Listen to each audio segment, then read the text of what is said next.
নমস্কার, আমি রাজীব চক্রবর্তী। আপনারা দেখছেন আপনাদের চ্যানেল অ্যাস্ট্রো রাজীব। এটি একটি বিশেষ ভিডিও, বার্ষিক রাশিফল ১৪৩০ অবসানে ১৪৩১। তো এই নতুন বছরটি আপনাদের কেমন যেতে পারে তাই নিয়ে থাকছে একটা ধারাবাহিক আলোচনা। আজকের আলোচ্য রাশি এবং লগ্নটি হচ্ছে কুম্ভ। সবাইকে স্বাগত জানাচ্ছি।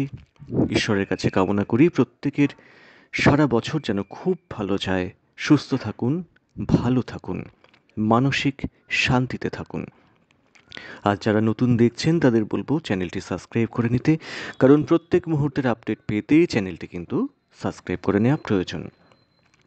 সাড়ে সাতি এই কথাগুলো শুনতে শুনতে কুম্ভ রাশির একটা যেন ধৈর্যচ্যুতি হয়ে গেছে। আবার অনেকে বলছেন কুম্ভে শনি মঙ্গল যোগ দিয়ে বছর শুরু হচ্ছে, সাংঘাতিক নাকি একটা কিছু খারাপ খারাপ ব্যাপার। আবার অনেকে বলছেন দ্বিতীয় রাহু এবং অষ্টমে কেতু থাকার কারণে কুম্ভের নাকি অনেক বিপদ আপদ রয়েছে। আপনাদের প্রথমেই আশ্বস্ত করব, এত কিন্তু এত কিছু নিয়ে কিন্তু ভাবার কোনো প্রয়োজন নেই। তার কারণ কুম্ভ রাশি এবং কুম্ভ লগ্নের যারা মানুষ, তাদের পরিষ্কার একটা কথাই বলি, শনিদেবের নক্ষত্র পরিবর্তন, দেবগুরুর গোচর পরিবর্তনের কারণে যতটা ভয়ে কুঁকড়ে আছেন কুম্ভ, তার থেকে বেরিয়ে আসুন। কারণ এত ভয় পাওয়ার কিন্তু বিশেষ কোনো কারণ নেই। একটা জিনিস খুব পরিষ্কার, সাড়ে সাতির দ্বিতীয় পর্যায়ের ফল তিনি নিশ্চয়ই দেবেন, কিন্তু রাশিটি তো কুম্ভ, শনিদেবের নিজের মূল ত্রিকোণ এবং আনন্দময় ক্ষেত্র। তো শনিদেব আপনাদের রাশির অধিপতি, লগ্নের অধিপতি, তিনি পিতা। তো পিতা কতখানি আপনাদের শাস্তি দিতে পারেন বলুন তো? আর কেউ নিজের ঘরকে কি খুব ড্যামেজ করতে পারেন? তো এইগুলো একটু মাথায় রাখার কিন্তু প্রয়োজন আছে। দেখুন, শনিদেব যতদিন শতভিসা অর্থাৎ রাহুর নক্ষত্রে অবস্থান করছিলেন, ততদিন নিঃসন্দেহে কোথাও যেন একটা দুর্বিষহ জীবন কিন্তু হয়ে গিয়েছিল। সেটা অতীত। ১৪৩১ কেমন যেতে পারে চলে আসবো সেই আলোচনায়, এবং প্রত্যেকটি সেক্টর ধরে ধরে আপনাদের আলোচনা করব। যেটা হয়ে গেছে সেটা নতুন করে ফিরে আসার তো সম্ভাবনা নেই। প্রথমেই বলি কুম্ভীর বিদ্যাক্ষেত্র নিয়ে।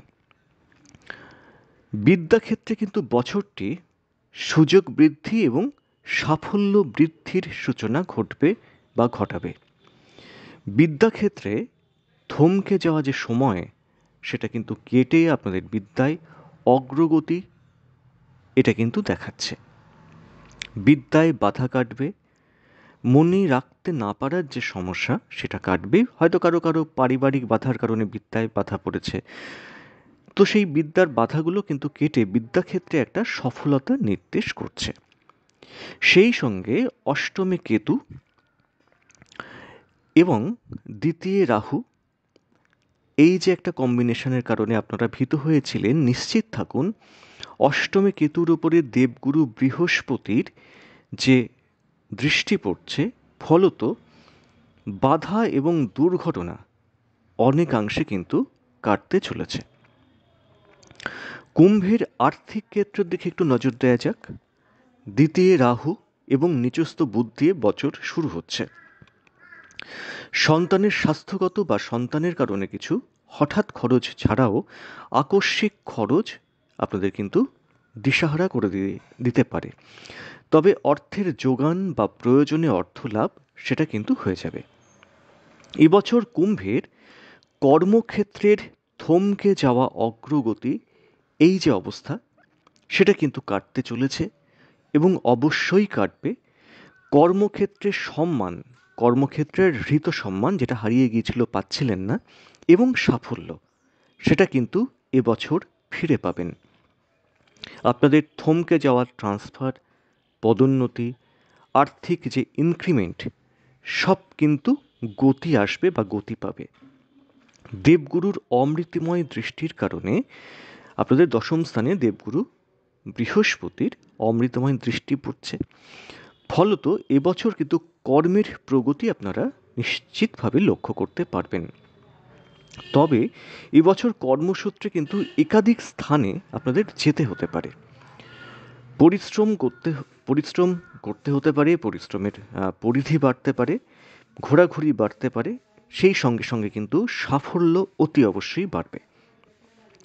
কর্মপ্রার্থীদের জন্মছকটি যদি সাপোর্ট করে দেয় না, মানে দশা অন্তর্দশা এইটা যদি সাপোর্ট করে দেয়, তাহলে নিশ্চিতভাবে কিন্তু কর্মপ্রাপ্তির সম্ভাবনা এবছর থাকছে। অনেকে বলবেন 7.5-এর মধ্যে কর্মপ্রাপ্তি। হ্যাঁ, এবছর 7.5-এর মধ্যেই, এই সময়ের মধ্যে কিন্তু কর্মপ্রাপ্তি সম্ভব। চলে আসি ব্যবসা ক্ষেত্র নিয়ে।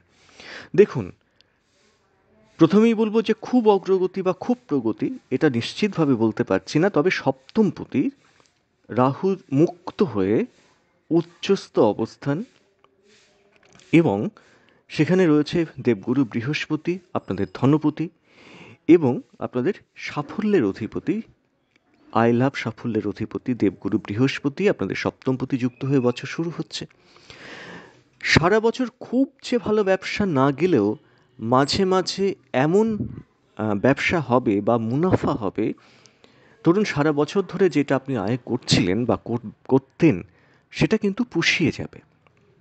যদি অপব্যয়টা আটকাতে পারেন, তাহলে কিন্তু এবছর অভাব হওয়ার কিন্তু সম্ভাবনা কম।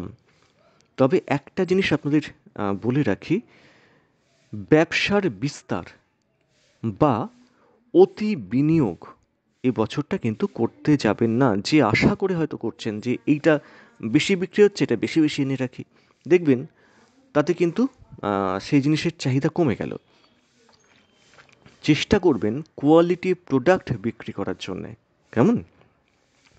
তো সেই কোয়ালিটি প্রোডাক্ট রাখার চেষ্টা করবেন এবং সেটা বিক্রি করার চেষ্টা করবেন। ব্যবসা মোটামুটি কিন্তু চলবে। লগ্নে শনিদেব লগ্নকে ডেফিনেটলি রক্ষা করছেন।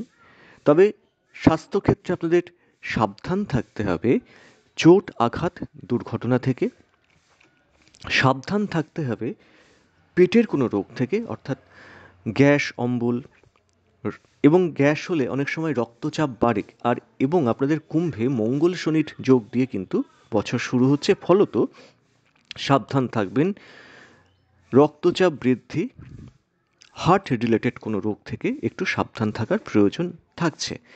সাবধান থাকতে হবে একটু, একাকিত্ব কিন্তু এবছর একটু বাড়ার সম্ভাবনা থাকছে। বাক্যে ভীষণভাবে সংযম প্রয়োজন, বাক্য দোষে ক্ষতি হওয়ার সম্ভাবনা থাকছে। আত্মীয় স্বজনের সঙ্গে সম্পর্কের হানি এবং তার কারণে কিন্তু মানসিক চাপ বাড়ার সম্ভাবনা থাকছে। কুম্ভের অনেকের মায়ের স্বাস্থ্য নিয়ে কিন্তু উদ্বেগে ছিলেন এই বছরটা, তার স্বাস্থ্যের কিছুটা উন্নতি ডেফিনেটলি হবে। কুম্ভের যাদের বাবা অসুস্থ ছিলেন, বাবা কিন্তু সুস্থতার দিকে যাবেন নিশ্চিতভাবেই বলা যাচ্ছে। নজর রাখতে হবে সন্তানের স্বাস্থ্য বা তাদের মন মানসিকতার দিকে। তবে যারা গর্ভবতী মা হতে চলেছেন তাদের কিন্তু বিশেষ ভয়ের কোনো কারণ নেই, তারা কিন্তু নিশ্চিন্ত থাকুন, ভয়ের কোনো কারণ দেখা যাচ্ছে না।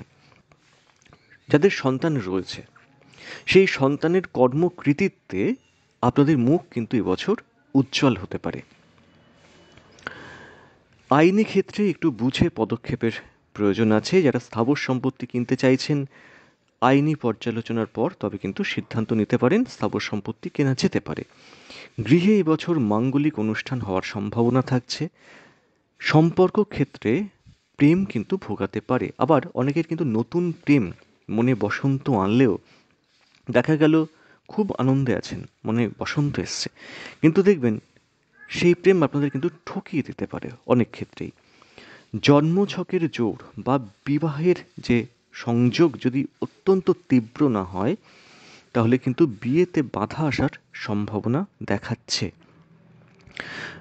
যদি কোনো বিয়ের সংযোগ বা বিয়ের যোগাযোগ হয়, তো সেক্ষেত্রে বলবো অতি অবশ্যই জোটক বিচার করে নিতে কিন্তু ভুলবেন না। যা প্ল্যানেট পজিশন আছে তাতে কিন্তু বিয়ের ক্ষেত্রে জোটক বিচার করিয়ে তবে এগোনোর প্রয়োজন হবে। যারা বিদেশে যেতে চাইছেন বা বৈদেশিক ক্ষেত্রে যোগাযোগ বাড়তে বাড়াতে চাইছেন, হতে পারে চিকিৎসার ক্ষেত্রে, ব্যবসার ক্ষেত্রে বা লেখাপড়ার ক্ষেত্রে সেটা বাড়ার সম্ভাবনা আছে। যারা বাড়ি থেকে দূরের কোনো ক্ষেত্রে সংযোগ করতে চাইছেন বা যেতে চাইছেন, এবছর সেটা কিন্তু সম্ভব। ধীরে ধীরে তার বাধা কাটবে।